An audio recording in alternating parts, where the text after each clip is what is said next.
Assalamualaikum warahmatullahi wabarakatuh. Selamat berjumpa lagi di Bukan Dakwah. Semoga kita semua selalu dalam lindungan Allah Subhanahu wa Ta'ala. Amin. Untuk melahirkan kehidupan dunia yang baik, yang dalam bahasa Quran disebut dengan hayatan thayyibah, dan ditutup dengan akhir yang baik, yang dinamakan dengan husnul khatimah, maka penting bagi setiap insan beriman untuk memahami hakikat kehidupan.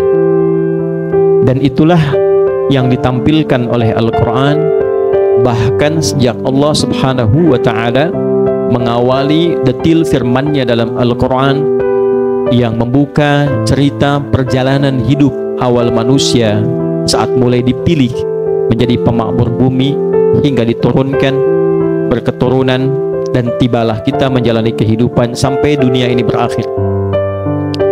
Kita akan coba persingkat tentang hakikat kehidupan dunia ini, sehingga Jumat kali ini mampu menyadarkan kita tentang esensi kehidupan, agar kita mampu bersungguh-sungguh mempersiapkan diri untuk memasuki kehidupan yang sesungguhnya.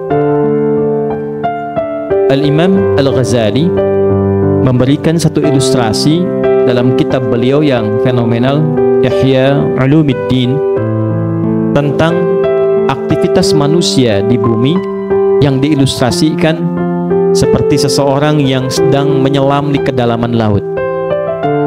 Ia diberikan tabung oksigen dengan batas tertentu dan diberikan tugas dalam menyelam itu untuk mengumpulkan beberapa benda-benda tertentu. Taruhlah kita sebut misalnya beberapa mutiara. Diberi tugas dengan durasi tertentu. Kalau kita ingin padatkan, misal diberi tugas 24 jam mesti menyelam menemukan 5 mutiara dan 6 permata serta 1 batu tanda khusus. Kalau kita khususkan ada 1, ada 5 dan 6. Diberikan durasi 24 jam untuk membawa itu dan kembali ke permukaan. Namun ternyata ketika menyelam itu ke dasar lautan ditemukan berbagai hal yang sangat indah. Ikan berwarna-warni, terumbu karang yang belum pernah nampak sebelumnya, pemandangan yang begitu indah.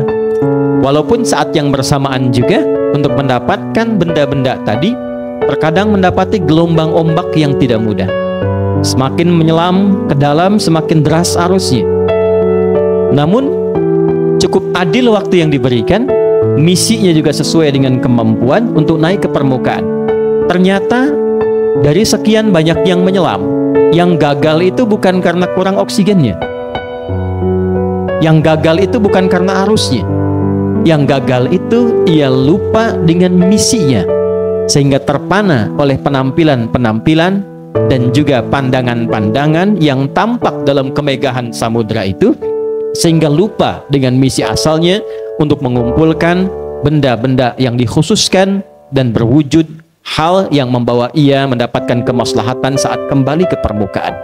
Itulah kurang lebih ilustrasi dan penjelasan singkat terkait apa yang digambarkan oleh Al-Imam Al-Ghazali dalam kitabnya Ihya Ulumuddin, yang menggambarkan tentang misi dan fenomena kehidupan manusia saat menjalani tugasnya di dunia. Quran surah ke-57 Al-Hadid di ayat ke-20 ini akan menjadi satu sandaran, satu bahasan pokok Jumat kita yang walaupun singkat untuk dipaparkan, tapi boleh jadi ini akan memberikan satu pandangan tentang esensi kehidupan yang sekarang banyak kita saksikan. A'udzubillahi minasyaitonirrajim. Bismillahirrahmanirrahim. I'lamu annamal hayatud dunya la'ibun wa lahwun wa zinatun wa tathakhurun bainakum wa takathurun fil amwali wal aulad. Saya berhenti sampai di kalimat ini dulu. I'lamu, ketahuilah oleh kalian. Jadi yang pertama, Allah memberikan pengumuman, informasi terbuka kepada seluruh hambanya Kalau kita dengar pengumuman-pengumuman, di bandara ada pengumuman, di sekolah ada pengumuman, di kehidupan berbangsa, bernegara ada pengumuman. Semakin penting yang mengumumkan, semakin istimewa pengumuman itu. Kalau pengumuman disampaikan oleh kepala sekolah, artinya sifatnya penting. Pengumuman disampaikan oleh presiden, bukan menterinya, artinya sifatnya penting. Pengumuman ini langsung disampaikan oleh Allah, bukan melalui makhluk.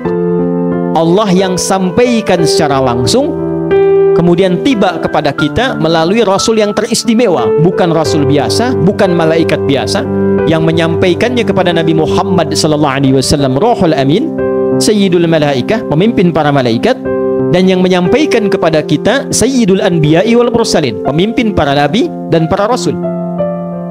Artinya informasi ini melebihi batas penting biasa, ya, sangat-sangat penting.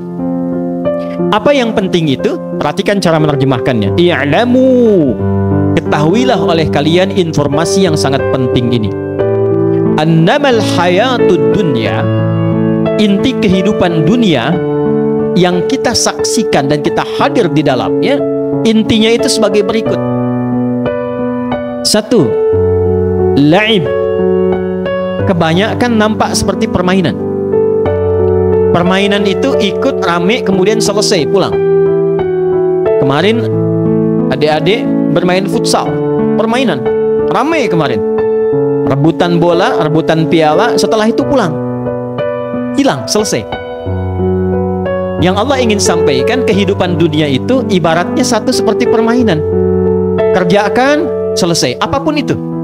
Anda yang mengajar, disiapkan pengajarannya, bahannya, datang ke sekolah, setelah itu mengajar, pulang. Nanti disiapkan besok lagi, begitu lagi, sampai selesai. Kalau bukan dunia yang meninggalkan duluan, Anda yang meninggalkan duluan. Anak-anak sekarang mau ujian, disiapkan, belajar disiapkan, nanti selesai ya selesai. Begitu saja, ikut selesai lagi, ikut selesai lagi, seperti permainan. Ikut permainan tertentu, sepak bola, ikut voli, ikut basket, begitu selesai permainan, selesai. Maksudnya apa? Maksudnya tidak abadi. Dunia itu sebagus-bagusnya tidak abadi. Jadi yang sekarang dapat jabatan tidak akan ada abadi, hukum dunia. Sekarang tinggi, besok selesai. Sekarang presiden, besok selesai. Sekarang panglima, besok selesai. Sekarang hebat, besok tuntas. Sekarang muda, besok tua. Jadi dunia itu tidak ada yang abadi. Itulah sebabnya disebut dengan fana. Nah, memperebutkan sesuatu yang sementara itu artinya tidak cerdas.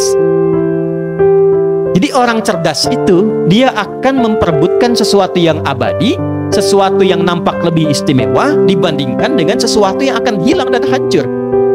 Jadi kalau digambarkan begini, ada dua benda.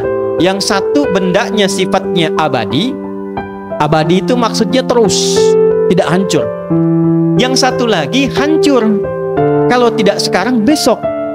Maka orang pintar pasti dia akan memilih sesuatu yang abadi, yang sifatnya kuat. Tidak akan memilih yang hancur. Nah, banyak ayat sindiran dalam Al-Quran. Manusia itu diberikan oleh Allah pilihan, mau yang abadi, mau yang hancur. Tapi ternyata kebanyakan manusia memilih yang sementara, yang sifatnya hancur. Coba lihat sekarang. Maaf, demi jabatan, orang menudutkan, orang mencaci maki, orang menyingkirkan, padahal sifatnya sementara. Coba lihat demi bisnis, demi perdagangan ada yang menyingkirkan, demi persaingan bisnis ada yang menghancurkan. Padahal apa yang diraih pun dari itu sifatnya sementara. Setelah dapat, hilang lagi. Dapat uang nggak bertahan lama, nggak dipakai, hancur. Begitu dipakai dapat makanan dipakai, digunakan jadi kotoran. Itulah dunia. Maka berebut pada sesuatu yang sementara dalam timbangan Islam, dalam tinjauan Islam, itu sesuatu yang bukan pintar, tidak cerdas. Maka siapa orang cerdas itu? Orang cerdas itu orang yang menggunakan bahan sementara itu untuk yang mendapatkan sifat yang abadi, untuk mendapatkan sifat yang abadi. Karena itulah banyak ayat dalam Al-Quran memperkenalkan kehidupan abadi yang disebut dengan akhirat, lalu ditampilkan kenikmatannya supaya kita bisa bandingkan mana yang dipengenin. Ini pengen emas, yang dunia sementara, yang di akhirat emasnya lebih berkilau, lebih indah, mutiaranya itu lebih bersinar, kehidupannya abadi. Diberikan tampilan di depan kita, Anda mau ambil yang mana? Ini akhirat, ini dunia. Bukan mengabaikan dunia, tapi gunakan dunia itu sebagai perangkat untuk mendapatkan akhirat yang disebutkan. Itulah sebabnya kenapa kita seringkali dapatkan ayat gambaran tentang surga. Surga Firdaus bagaimana, surga Aden bagaimana, bidadarinya bagaimana, supaya tidak ada rebutan perbuatan zina di dunia, sementara ada kehidupan abadi di akhirat yang lebih indah. Minuman akhirat bagaimana, supaya tidak ada rebutan orang mabuk di dunia, sementara akhirat lebih indah. Nah, ini gambaran pertama. Jadi tidak usah terlalu serius untuk mendapatkan dunia, dalam arti serius itu sehingga mengerahkan semua kemampuan bahkan untuk menyakiti orang lain. Untuk apa? Dunia itu sudah teratur, rezekinya sudah diatur, tinggal kita berikhtiar. Tapi yang belum teratur itu adalah akhirat kita. Gunakan ikhtiar itu dalam kehidupan dunia untuk menjemput kemuliaan akhirat yang telah dijanjikan. Satu, walahun, kebanyakannya senda gurau dan sesuatu yang sia-sia. Wazinatun, pengen tampil indah, menarik perhatian, populer, dikenal. Dunia itu. Betapa banyak sekarang orang bikin konten untuk menarik perhatian supaya dikenal. Betapa banyak orang belanja, berpakaian bukan untuk menutupi aurat.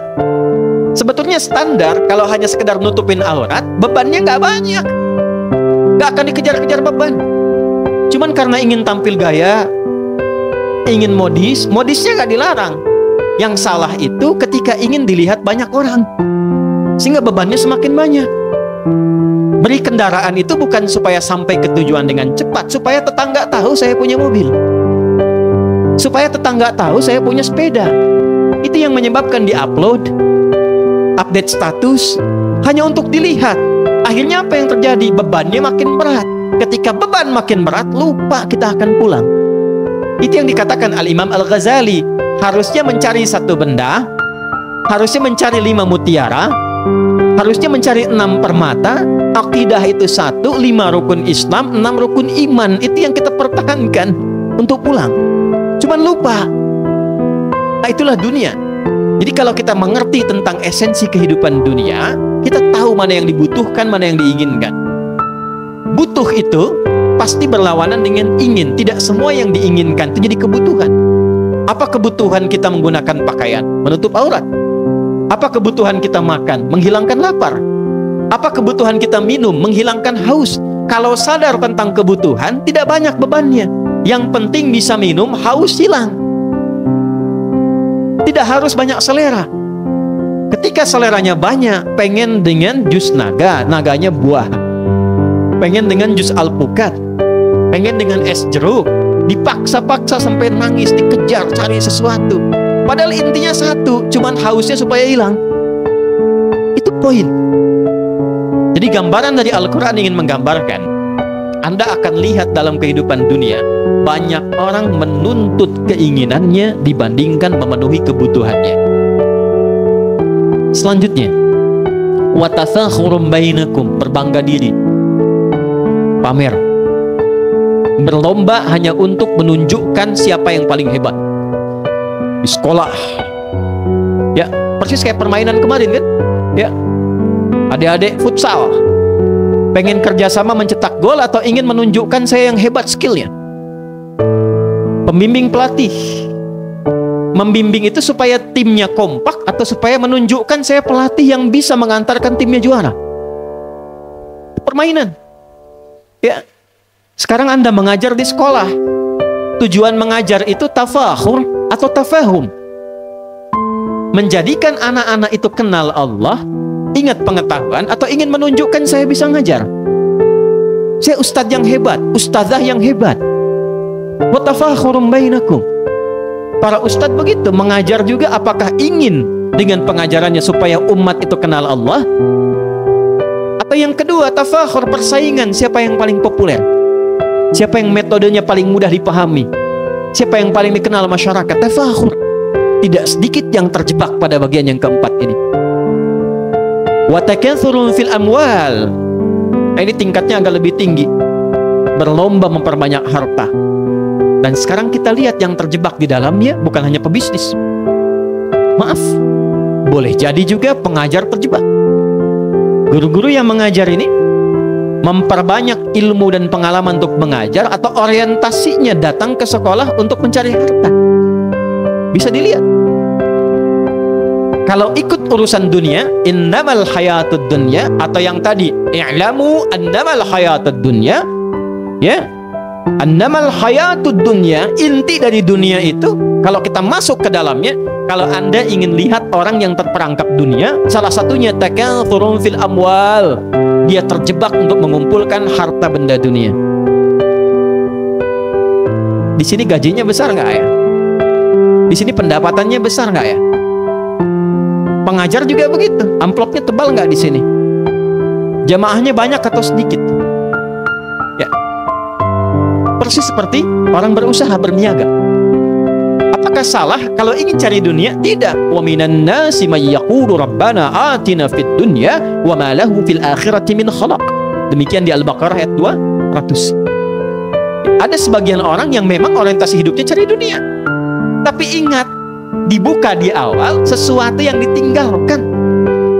Makanya disebut dunia, rendah, kecil, hilang, habis. Dana yadnu dunuwan wa dunyaan.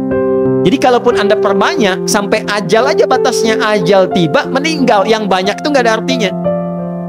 Pertanyaannya, apa yang akan kita jumpai setelah wafat pada alam yang baru, tempat yang baru, bekalnya sudah siap atau belum? Dan itulah yang abadi. Jadi kalau memperbanyak harta tadi untuk menopang akhiratnya, itu yang abadi, yang sejati. Ya. Memperbanyak mutiara yang dimintakan, itu yang abadi. Di atas wajib ada sunnah. Tapi kalau terlena dengan hal yang tidak dimintakan, walaupun banyak, fata morgana, ujungnya hilang. Wal aulad, berbangga memperbanyak keturunan. Ya, boleh banyak keturunan. Tapi kalau menyiapkan keturunan dunia, itu yang diingatkan oleh Islam. Hanya untuk dunia. Anak saya jadi dokter, boleh. Anak saya jadi tentara, bagus. Anak saya jadi diplomat, bagus. Disiapkan semua. Tapi ketika semua profesi itu hanya diniatkan untuk dunia, itu yang menurut Islam kurang lengkap. Pada akhirnya meninggal juga. Lalu di akhirat jadi apa? Silahkan jadi dokter, saat yang bersamaan dokter yang rajin sholat, dokter yang menghafal Quran, dokter yang melayani untuk ibadah, bukan bekerja sama dengan perusahaan atau pabrikan-pabrikan hanya untuk meningkatkan harta dan melukai pasien. Tuh, itu dunia namanya. Silahkan pilih. Silahkan pilih. Wa takatsurun fil amwali wal aulad kamathali ghaithin a'jabal kuffaru nabatuhu thumma yahiju fatarahu musfarra thumma yakunu hutama. Kalau yang dipilih itu dunianya saja, pengen jadi A, pengen jadi B, jadi pilot, jadi dokter, jadi insinyur, ya silahkan ambil itu dunia. Kata Allah, seperti persis rumput tumbuh jadi hijau dan bagus, tapi ujungnya menguning, ujungnya hilang, habis.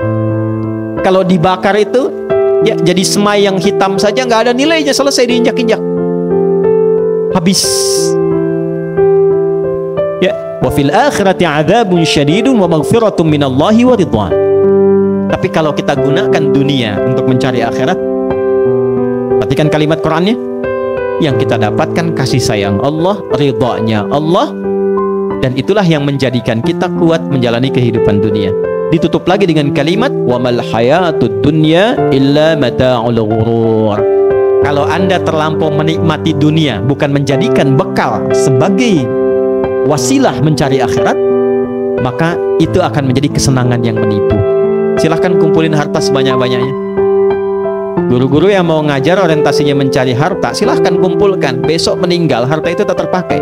Ternyata yang terpakai itu ilmu ikhlas yang pernah diajarkan. Bukan kehilangan dunianya. Dunianya Allah cukupkan, bahkan Allah lebihkan untuk mempermudah misi kehidupan ia mencari akhirat. Silahkan yang bisnis berbisnis untuk cari akhirat. Maka Allah mudahkan jalannya, dia dapat dunianya, dia raih akhiratnya. Itu yang dimaksud ayat 201-nya. Wa minhum may yaqulu rabbana atina fid dunya hasanah wa fil akhirati hasanah wa qina adzabannar. Demikian. Semoga segala apa yang kita upayakan selalu bernilai ibadah di sisi Allah. Jika video ini bermanfaat, silakan berlangganan, suka, bagikan, dan beri komentar. Wassalamualaikum